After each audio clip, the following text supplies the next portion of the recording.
이렇게 아침 8시에 매매 내역을 이렇게 올린 거죠. 두 개의 포지션을 이렇게 잡았고 손절을 이렇게 걸어둔 상태로 따라갔다 여기서. 근데 이렇게 거래 내역을 보면은 그렇게 했나보다 하겠지만 저때를 잡을 때의 심정은 굉장히 좀 뭔가 가슴이 뜨겁죠. 냉정하긴 하지. 손절을 걸어놔서 이제 어느 정도 평정심을 유지할 수 있지만 이렇게 될 수 있기 때문에 이렇게 될 수 있어요. 여기 고점 매물 때 맞고 떨어질 수 있습니다. 근데 배팅을 하는 거예요. 내가 어느 정도 우위에 있다라고 생각했을 때는 배팅을 해야지만 시드가 늘어납니다. 트랩에서 계속 꼬리를 말아 올리고 있으니까. 그러니까 이런 꼬리를 보실 때 얘가 다 매수라고 생각하셔야 돼요. 이게 만약에 30분 봉으로 쪼개면 매수 캔들이겠죠. 그러니까 이것들이 다 매수 캔들로 인식을 하는 게 중요하다.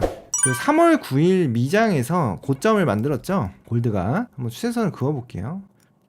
지금 얘는 하락 추세였기 때문에 고점에 이은 것이고, 그리고 3월 14일 거의 한 거래를 포함해서 5일, 여기도 한 이틀. 그러니까 점점 좁혀지고 있죠. 기본적으로 얘는 이제 삼각수렴 패턴이죠. 얘가 저점이었는데 저점을 깨고 그리고 이렇게 밑꼬리를 계속 달면서 얘가 위로 올라간. 근데 저점은 또 이 와중에 높이고 있는 이런 형태였습니다. 그리고 FMC가 있었던 날이 이제 요 날인데 3월 20일에서 21일 넘어가는 새벽이었죠. 근데 여기서 이거를 여러분이 확인하셔야 돼요. 얘가 좀 의미가 있는 캔들입니다. 근데 사실 여기 이렇게 3중바닥 이상의 지지를 받는 모습을 봤기 때문에 미리 저는 사실 포지션을 잡았지만 이걸로써 저의 방향을 다시 한번 좀 확인을 하게 됐고요. 이게 진짜 이런 디테일이 좀 중요한 건데, 추세선에 얘가 올라타서 눌렸죠? FMC 발표 직전에 추세선에 올라타서 눌렸어요. 그래서 사실 이렇게 보고 있으면 누구나 매수를 잡을 수 있어요. 근데 이런 추세선을 그어놓지 않으면 매수를 잡기가 굉장히 까다롭습니다. 그래서 추세선을 반드시 확인해야 되고요. 얘네들이 꼬리를 달았기 때문에 저는 굉장히 강력한 매수 지지 매물이 있다라고 저는 생각을 했습니다. 그래서 이 구간에서 얘가 계속 다 올 때마다 꼬리를 달고 올리는 모습을 보면서 이제 매수에 대한 확신을 했고요.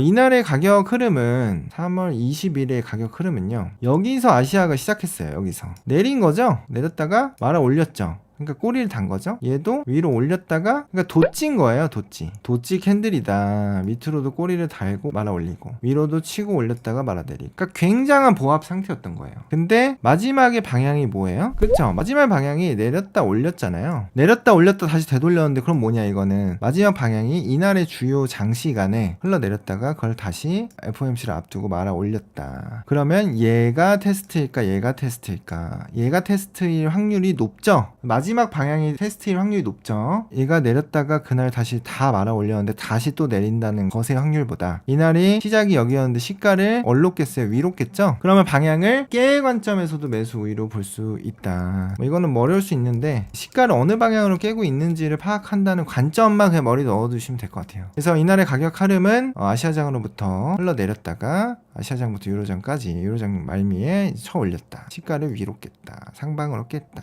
그리고 시가 위방을 깨고 다시 내려왔다. 내려온 상태인데 추세선을 올라탔다. 여기서 이제 그 보조지표들을 켜볼게요. 그러면 더 케니즈 추격기에서는 WB 하단에서 망치형 캔들이 나와준 거예요. 마지막 방향이. 근데 얘는 또 위에 WB 상단에서 망치형 캔들도 나와줬어요. 근데 추세선 올라탔어요. 근데 최근에 저점은 올리고 있어. 이런 트랩에서부터 올리고 있어. 그러면 이평선으로 보면 방향이 없어요. 이평은 방향 없음. 이평은 실제로 방향 없고, WB에서는 WB 하단에서 더 캔의 입장에서는 하단에서도 출현했고 위에서 출현했는데 얘가 그날의 장을 다 말아 올린 관점이니까 얘를 더 중요하게 본다. 매수 우위. 지지저항 매물대, 하단 지지 저항 매물대가 더 명확하죠. 트랩에서 계속 꼬리를 말아 올리고 있으니까. 그러니까 이런 꼬리를 보실 때 얘가 다 매수라고 생각하셔야 돼요. 이게 만약에 30분 봉으로 쪼개면 매수 캔들이겠죠. 그러니까 이것들이 다 매수 캔들로 인식을 하는 게 중요하다.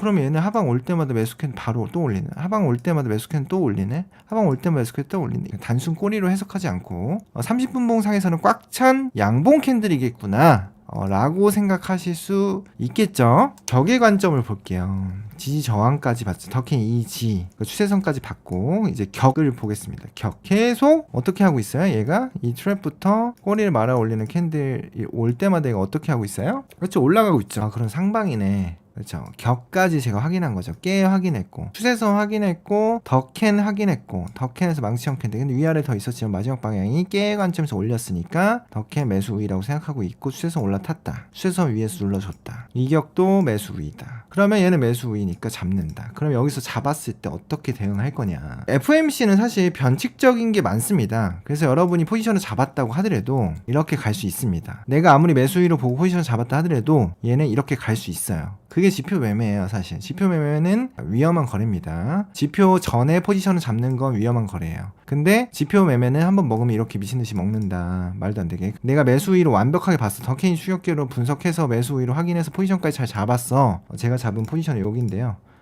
2052 부근에 잡았어요. 얘가 말아 올리는 걸 확인하고 제가 잡았고요. 그리고 제가 한번 포지션 더 잡았는데 2056쯤 부근에 잡았어요. 그래서 요 두 군데에서 제 이제 평단가가 이제 형성이 되어 있는 거죠. 근데 얘가 만약에 내가 잡았다고 하더라도 지표가 내가 매수 위로 완벽하게 봐서 잡았는데 이렇게 내릴 수가 있어요. 이런 일이 일어날 수 있다는 건 알고 계시죠? 지표를 몇 번이라도 경험해 보신 분, 그런 빅5 지표들, 지표 발표들, 그런 지표에 미리 포지션 잡으면 내가 완벽하게 상방이었는데도 이렇게 내릴 수 있습니다. 그거 알고 들으셔야 돼요. 그래서 여기서는 손절 전략이 굉장히 중요해. 손절 전략. 나 만약에 이거 뒤돌리면 어떡할 거니? 밑에 하단의 주요 저점 매물대가 2146에 있는 거예요. 그러면 원래라면 저는 여기서 하나 잡았으면 두 번째 포지션을 여기 잡아요. 얘가 이렇게 내리면. 근데 FOMC 같은 빅 지표들은요, 지표 매매에서는 이거를 얘네가 뭐 매물대 무시하고 그냥 뚫어서 내려가 버려요. 그렇기 때문에 저는 손절을 여기서 잡았어요. 이게 만약에 평상시 장에서 제가 같은 차트 형태가 나와서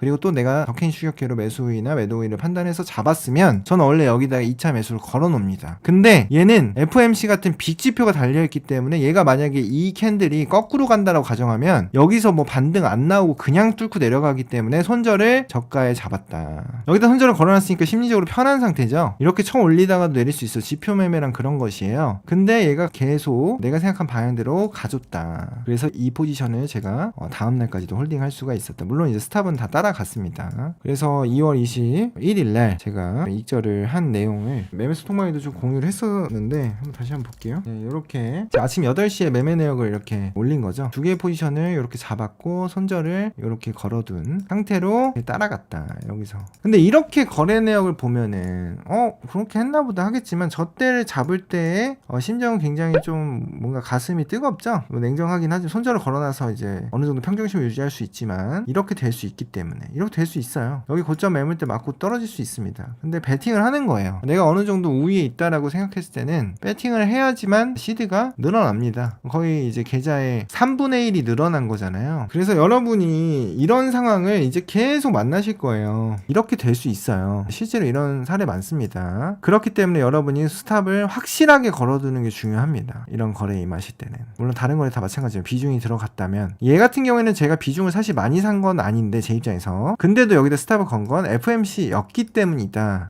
라는 걸 여러분이 좀 기억하셨으면 좋겠습니다. FOMC가 아니었으면 제가 여기다가 이제 추가 진입 주문을 걸어놨을 거예요. 근데 FOMC이기 때문에 빅지표이기 때문에 이게 반대로 나왔다고 생각해보세요. 그런 일 많습니다. 그래서 확실하게 손절을 걸고 했다. 평상시 장과 이게 뭐가 다른지를 여러분이 캐치를 해야 돼요. 저는 진짜 이렇게 해요. 그러니까 여러분도 똑같이 할 수 있어요. 제가 어렵다고 했지만 거래 많이 안 해본 사람한테는 어려운 거고 거래 많이 해본 사람한테는 쉽습니다. 사실 이렇게 두고요. 지금 뭐야, 얘 매수 우위야, 매수 우위야, 이거를 다 써요. 얘는 모르겠어, 얘는 보합이야, 횡보하고 있어, 매물대 안 보여, 추세선 하방이야, 이런 식으로 쓴단 말이에요. 그리고 그 방향대로 해요. 그리고 여기서 이제 다른 점, 나는 오늘 지금 유로장 말미에서 말아 올렸는데 얘는 심지어 또 지표가 있기 때문에 이렇게 쳐내리면서 손절할래, 이거고요. 여러분은 이게 없으니까 굉장히 초조한 상태이기 때문에 이런 데서 팔거나, 굉장히 초조한 상태이기 때문에 이런 매물대에서 팔거나 이렇게 되는 거거든요. 얘는 FOMC니까 나 원래라면 추가 매수 진입하는데 나 오늘은 손절 여기다 건다. 근데 여러분이 만약에 저가의 손절이란 걸 기억하시면 기가 막히게 여러분이 손절할 때마다 쳐 올리는 걸 경험하시게 될 거예요. 그러니까 절대 저가의 손절을 기억하시면 안 돼요. 정확하게 여러분이 손절할 때마다 바로 반등이 나오는 걸 계속 경험하시게 될 거예요. 저가의 손절을 기억하시면. 그래서 저가의 손절은 거기는 우리한테 추가 매수할 자리예요. 굉장히 적은 비중으로 심리적인 안정감으로 선물 거래를 할 거니까. 또 월요일부터 시장이 여러분 여러분을 축복할 거고, 아니 우리를 축복할 거고요. 돈이 많다고 게을리하면 안 되죠. 그게 패망의 지름길입니다. 계속 벌어야 돼요. 계속 한 명 한 명이 다 그렇게 되는 날까지 한번 저도 최선을 다해보겠습니다. 여러분 축복합니다. 주말 잘 보내세요. 감사합니다.